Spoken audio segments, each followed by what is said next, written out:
اولاً تھوڑا سا میں یہ 12ویں شب کے بارے میں عرض کر دوں کہ جیسے ہی میلاد مصطفیٰ صلی اللہ علیہ وسلم کا مہینہ آتا ہے اور مسلمان اس مہینے میں خوشی منا کے اللہ تبارک و تعالیٰ کی بارگاہ میں درجات کی بلندی کا سامان کرنے کا ارادہ کرتے ہیں تو شیطان کو بہت تکلیف ہوتی ہے، اور شیطان نہیں چاہتا کہ مسلمان اپنے نبی سے اظہار محبت کے ذریعے اللہ تعالیٰ کا مزید قرب حاصل کریں، تو سینکڑوں قسم کے وسوسے ہمارے ذہن میں ڈالنے کی کوشش کرتا ہے۔ بھئی خوشی کیوں مناتے ہیں، جھنڈے کیوں لگاتے ہیں، لائٹنگ کیوں کرتے ہیں، جلوس کیوں نکالا جاتا ہے، یہ کہاں سے ثابت ہے؟ کیا نبی کریم صلی اللہ علیہ وسلم نے ایسا کیا؟ کیا اس کا حکم دیا تھا؟ کیا خود صحابہ کرام نے ایسا کیا؟ کبھی کہتے ہیں صحابہ کرام ہم سے بڑھ کے عاشق رسول تھے، بتاؤ اگر کرنا ہوتا تو وہ کرتے، ہم کیوں کریں؟ تو اس طرح جب وہ پیدر پہ کویسچنز آتے ہیں، اور بات وہی ہے جو میں نے پہلے آپ کی خدمت میں عرض کی کہ ہمارے پاس ذہن میں دفاعی مواد تو موجود ہی نہیں ہوتا، وہ دلائل موجود نہیں ہوتے جس کی وجہ سے ہم سامنے والے کو قائل کر سکیں۔ تو بچے اولاً آتے ہیں گھر والوں کے پاس، جب وہاں سے کچھ نہیں ملتا تو وہ جاتے ہیں کسی مسجد وغیرہ میں، بعض اوقات وہاں پہ بھی لفٹ نہیں کرائی جاتی۔ تو پھر آج کل علم حاصل کرنے کا سب سے پاورفل ذریعہ ہے سوشل میڈیا، پھر جا کے بیٹھ جاتے ہیں سوشل میڈیا پہ، اور وہاں پہ ہر طرح کا جاہل ترین آدمی بیٹھا ہوا ہے جس کو دین کی الف بھی نہیں آتی، اور معذرت کے ساتھ میں لفظ کہوں گا اس کو استنجا کرنا آتا نہیں ہے، اور وہ وہاں بیٹھا ہوا قرآن حدیث کا دلائل دے رہا ہے، اور پھر وہ الٹے سیدھے دلائل پڑھنے کے بعد تو اور انسان کا ذہن گڈمڑ ہو جاتا ہے۔ تو کچھ باتیں بس میں اس کے بارے میں عرض کر کے پھر اپنے بیان کی طرف آؤں گا۔ دیکھیں، میلاد مصطفیٰ صلی اللہ علیہ وسلم کی لغوی بحث کو چھوڑ کر ہم اس لفظ کو بولتے ہیں چند افعال و اعمال کے مجموعے پر کہ یہ ہم میلاد مصطفیٰ منا رہے ہیں۔ مثلا اس میں کھانا کھلانا، سرکار کے فضائل بیان کرنا، نعت خوانی کی محافل ہیں، جھنڈے لگانا، لائٹنگ کرنا، جلوس نکالنا، ان تمام چیزوں کے مجموعے کا نام رکھ دیا جاتا ہے میلاد مصطفیٰ، کہ ہم میلاد مصطفیٰ منا رہے ہیں۔ اور اگر دیکھا جائے تو اصل میں سرکار کی ولادت پاک کی خوشی ہم منا رہے ہوتے ہیں، اس کے لیے طریقہ اختیار کرتے ہیں، تو ان تمام کو کہہ دیتے ہیں جی میلاد کی محفل ہو رہی ہے، میلاد مصطفیٰ منا رہے ہیں۔ تو پہلی بات تو یہ کہ خوشی منانا اور خوشی کا اظہار کرنا، یہ دونوں چیزیں قرآن کے حکم سے ثابت ہیں۔ اللہ تعالیٰ فرماتا ہے قل بفضل اللہ وبرحمتہ فبذلک فلیفرحوا، اے حبیب کریم صلی اللہ علیہ وسلم آپ ان لوگوں سے فرما دیجئے کہ اللہ کے فضل اور اس کی رحمت پر چاہیے کہ خوشی کا اظہار کریں۔ کہنے والا کون ہے؟ اللہ تبارک و تعالی۔ اور اگر میں آپ سے پوچھوں کہ اللہ کا سب سے بڑا ہم پر کیا گیا فضل کیا ہے اور اس کی نازل کردہ رحمت کیا ہے، تو ہر مسلمان بے اختیار کہے گا کہ ہمارے نبی کریم صلی اللہ علیہ وسلم سب سے بڑا اللہ کا فضل، سب سے بڑی اللہ کی رحمت کہ ہمارے سرکار کے قدموں سے ہمیں قرآن ملا ہے، ایمان ملا ہے، حتیٰ کہ اللہ تبارک و تعالیٰ نے اپنی معرفت بھی اس وقت تک چھپا کر رکھی جب تک اپنے حبیب کو ظاہر کرنے کا ارادہ نہ فرمایا۔ حبیب کو ظاہر کیا اور پھر اپنی معرفت ہم تک پہنچائی، تو ہم نے تو اپنے نبی کے ذریعے سب کچھ پایا، تو آپ سے بڑھ کر فضل اور رحمت اور کیا ہوگا؟ اور خود اللہ تعالیٰ فرما رہا ہے کہ مسلمانوں کو چاہیے، اے حبیب ان سے فرمائیے۔ یقینی سی بات ہے کہ کافر کو تو مکلف نہیں بنایا جا رہا نا، مخاطب مسلمان ہی ہوں گے، کہ مسلمانوں سے کہیے کہ اللہ کے فضل اور اس کی رحمت پر چاہیے کہ خوشی کا اظہار کریں۔ اور دوسری آیت میں فرمایا وَأَمَّا بِنِعْمَةِ رَبِّكَ فَحَدِّثْ، اور اپنے رب کی نعمت کا خوب چرچا کرو۔ حدث تحدیث سے نکلا ہے۔ تحدیث کا مطلب ہوتا ہے اللہ تعالیٰ کی کسی عطا کردہ نعمت کو کسی کے سامنے ظاہر کرنا، چاہے وہ قول سے ہو، جسے ہم کہتے ہیں جی اللہ کا بڑا فضل ہے بونڈ لگ گیا، اللہ کا بڑا فضل ہے مکان بنا لیا، اللہ کا بڑا فضل ہے میرے بیٹے کی شادی ہو گئی، یہ ہم نعمت کا اعتراف اور اظہار کر رہے ہوتے ہیں۔ اور اسی طریقے سے مختلف اعمال و افعال سے بھی بعض اوقات تحدیث نعمت ہوتی ہے۔ ایک دفعہ ایک صحابی نبی کریم صلی اللہ علیہ وسلم کی خدمت میں آئے، جو پھٹے پرانے سے تھوڑے کپڑے پہنے ہوئے تھے، مفلوق الحال سے تھے، تو سرکار نے فرمایا کہ کیا تمہارے پاس کوئی مال نہیں ہے؟ عرض کیا رسول اللہ صلی اللہ علیہ وسلم الحمدللہ ہر طرح کا مال ہے، مویشی ہیں، دراہم ہیں، دنانیر ہیں، باغات ہیں۔ تو سرکار نے شاید فرمایا پھر اللہ کی نعمت کا اثر آپ پر ظاہر ہونا چاہیے، اپنے آپ کو ایسا نہ رکھو بلکہ ایسے لباس پہنو، ایسی عادات و اطوار رکھو، ایسا طور طریقہ رکھو کہ لوگ جان جائیں کہ اللہ تعالیٰ نے آپ کو نعمتوں سے نوازا ہے۔ تو بتائیے کہ جب میلاد مصطفیٰ صلی اللہ علیہ وسلم آئے تو کیا ہمیں اپنے نبی کی اس طرح خوشی کا اظہار نہیں کرنا چاہیے تاکہ یہ ظاہر ہو کہ اللہ تعالیٰ نے ہمیں اپنے نبی کی سب سے بڑی نعمت سے نوازا ہے؟ جب عام دولت کے لیے سرکار نے فرمایا تمہیں اللہ نے دولت دی ہے، اس کا اثر تم پہ ظاہر ہونا چاہیے، اس نعمت کا اثر ظاہر ہونا چاہیے، تو بتائیے کہ جب میرے سرکار تشریف لائے اس نعمت کا اظہار کیوں نہیں چاہیے؟ تو یہ دونوں چیزیں قرآن سے ثابت ہیں، تو خوشی منانا اور نعمت کا اظہار کرنا۔ جب اللہ تعالیٰ نے اس کا حکم دے دیا، اجازت دے دی،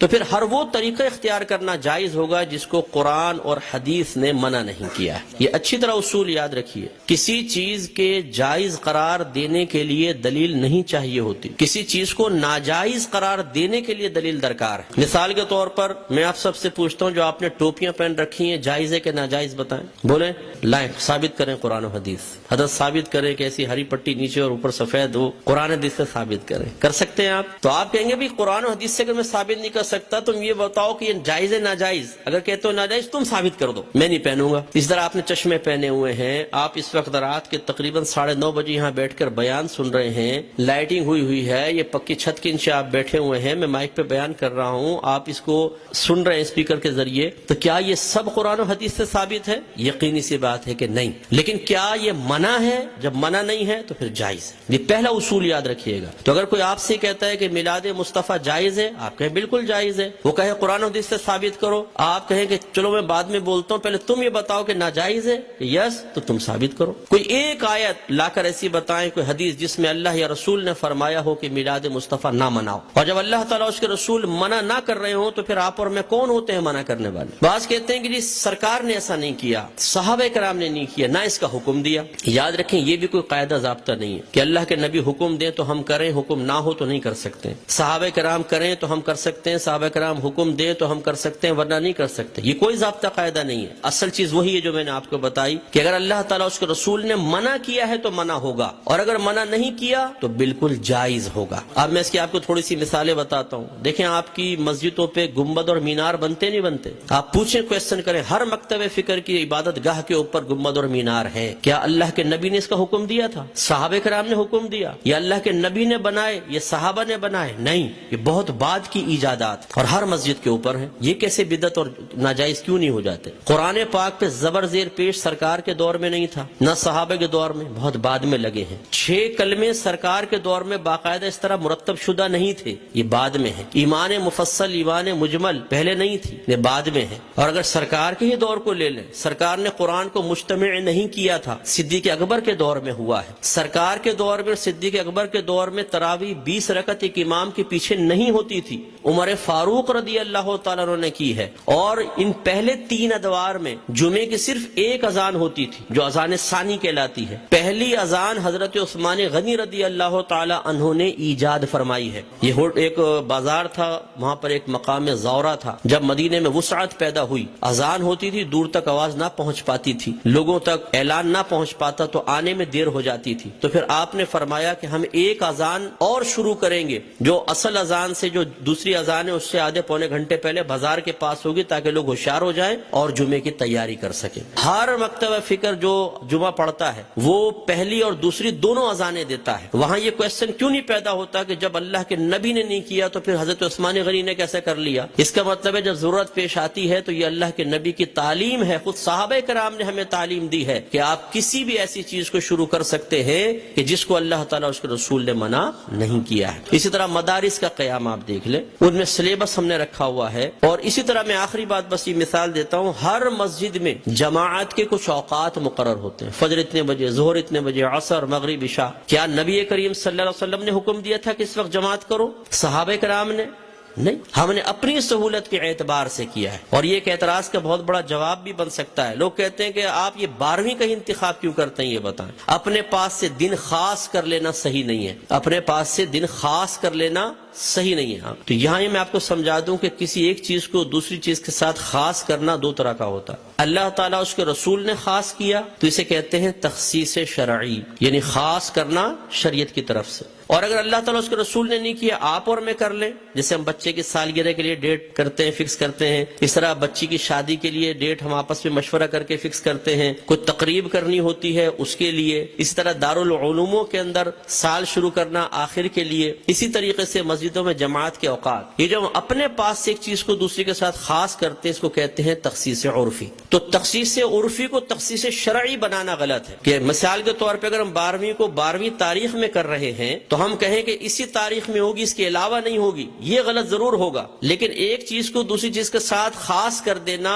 اگر لازم اور ضروری سمجھ کر نہ ہو اور پھر بھی ناجائز ہو تو جتنی میں نے آپ کو مثالیں دی ہیں، بتائیے پھر بیٹی کی شادی فکس کرنا بھی ناجائز ہونا چاہیے؟ یہ کوئی دنیاوی معاملہ نہیں ہے، نکاح تو سنت ہے. سرکار نے فرمایا نکاح من سنتی فمن رغب عن سنتی فلیس منی، نکاح میری سنت سے ہے، جو میری سنت سے بے رغبت ہوا وہ مجھ سے نہیں. تو اب جب بچی کی شادی کی باری آئے اور دولہا والے پوچھے جی کون سی تاریخ رکھنی ہے، تو کہ خبردار تاریخ فکس کرنا بنا ہے. تو شادی ہوگی کب؟ بس ہو جائے گی بغیر فکس کیے، کر کے بتائیں پھر ذرا. تو یہ مطلب ایک بے وقوفی کی سی بات ہے. تو اس لیے جماعت کے اوقات مخصوص کر دینا اور اس سے 1 منٹ بھی آگے پیچھے نہ ہونا. امام صاحب اگر 4 منٹ بھی لیٹ ہو جاتے ہیں تو لوگ یوں ٹائم دیکھتے ہیں امام کہاں گیا، اور پھر جو شور مچتا ہے پوری مسجد کے اندر کچھ امتحان ہے. خود جماعت میں لیٹ پہنچے کوئی بات نہیں، امام صاحب 1 منٹ بھی لیٹ نہیں ہونے چاہیے، بالکل وقت کے اوپر جمعہ شروع ہونا چاہیے، وقت پہ جماعت. تو جو ہم نے اپنے پاس سے خاص کیا اس میں کتنی سختی کر رہے ہیں، ہر مکتبہ فکر کرتا ہے. تو خلاصہ کلام یہ ہے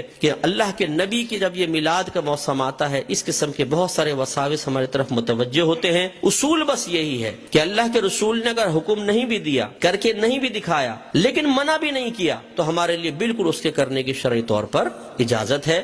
اگر حکم کا انتظار کریں تو پھر ہر چیز کے اندر غلام کو حکم کا انتظار کرنا چاہیے، اور جب آپ حکم ڈھونڈنے کی کوشش کریں گے تو کاروبار زندگی رک جائیں گے. ہزارہ چیزیں ایسی ہیں جن میں سرکار کے احکام موجود نہیں ہیں. تو بس اصول شرعی ہوتا ہے کہ جہاں سرکار کا حکم موجود نہ ہو، خاموشی اختیار فرمائی ہو، منع نہ کیا ہو، یہ اس کے جائز ہونے کی دلیل ہوتا ہے. تو میلاد مصطفیٰ منائیے. الحمدللہ جنہوں نے یہ کیا ہے انہوں نے فیض پایا ہے. ابو لہب جیسا شخص آپ جانتے ہیں کافر تھا، سرکار کا چچا تھا، کافر شخص تھا اور بدترین کافر، دشمن اسلام. لیکن جب اس کی لونڈی ثویبہ نے آ کے خوشخبری دی کہ مبارک ابو لہب تیرے ہاں بھتیجا پیدا ہوا، اس نے ہمارے نبی کی خوشی میں آزاد نہیں کیا تھا، اپنے بھتیجے کی خوشی میں کیا تھا. لیکن وہ بھتیجا تھا تو اللہ کا نبی. تو اللہ تبارک و تعالی نے اس کو اس برکت سے نوازا کہ جب اس کا انتقال ہوا اور یہ جہنم میں گیا ہے، اس کے خاندان والوں میں سے کسی نے اس کو خواب میں دیکھا تو پوچھا کہ ما فعل اللہ بکا، اللہ تبارک و تعالی نے تیرے ساتھ کیا معاملہ کیا؟ تو اس نے جواب دیا کہ بہت سخت عذاب میں ہوں، لیکن جب میں اس انگلی کو اپنے منہ میں لیتا ہوں کہ جس سے میں نے اپنی لونڈی کو آزاد کیا تھا تو اللہ تبارک و تعالی اس سے پانی جاری فرما دیتا ہے. تو شیخ عبدالحق محدث دہلوی رحمۃ اللہ علیہ فرماتے ہیں لوگوں غور کرو، ایک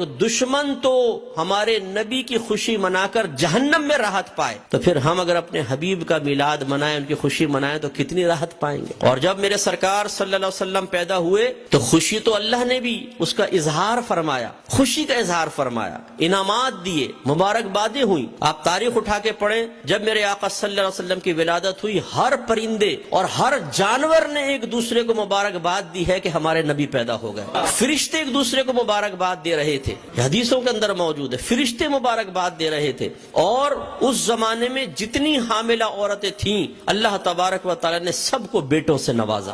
اور وہ قحط سالی کا دور تھا، لیکن جب میرے آقا صلی اللہ علیہ وسلم پیدا ہوئے تو عرب کہتے ہیں کہ اتنی فصلیں ہوئیں، اتنا چارہ ہوا، اور ہمارے اونٹ چارہ کھا کھا کے اتنے موٹے ہو گئے کہ ہمیں خوف ہوا کہ شاید یہ چربی کی شدت سے پٹ پڑیں گے. اتنا اللہ نے نعمتوں سے نوازا ہے. تو خلاصہ کلام یہ ہے کہ میرے آقا صلی اللہ علیہ وسلم کی میلاد مصطفیٰ منانا یہ بہت بڑی سعادت کی بات ہے. وسوسوں سے قطع نظر خوشی کے ساتھ میلاد مصطفیٰ منائیں، انشاءاللہ برکت حاصل ہوگی.